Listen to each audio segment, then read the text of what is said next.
The town of Amherst is updating its housing production plan to address the housing needs of its residents. 22 News reporter Kaylee Thomas is live in studio to share what improvements the community wants to see put in place.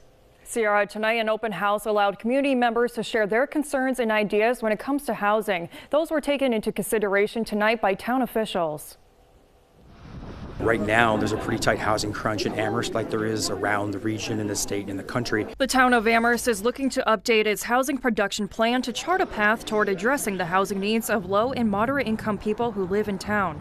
Residents sharing what they think should be done to help those most vulnerable. Really mostly through updating the zoning codes to allow more housing density to be built. Not necessarily putting a skyscraper next to a single family house, but allowing duplexes and triplexes and quadplexes to be built on existing single family lots. The plan looks to facilitate the development and preservation of affordable homes for older individuals and college students. The plan will also include housing that meets the requirements of the state's Affordable Housing Law, Chapter 40B. Community input on housing needs and preferences was conducted during a survey taken back in November. In their findings, it was reported that 45% of Amherst residents expressed their intention of moving out within the next 5 years. Town officials say this can be attributed to the high cost of housing in the area, as well as the fact that many young people who graduate from college in Amherst often end up leaving the town. Somebody loses access to a rental here.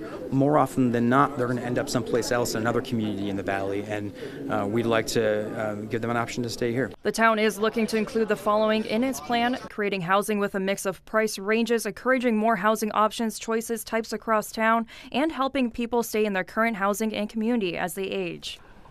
The plan is expected to receive local adoption by the Planning Board and Council before submission to the Massachusetts Executive Office of Housing and Livable Communities for approval. Working for you, Kaylee Thomas, 22 News.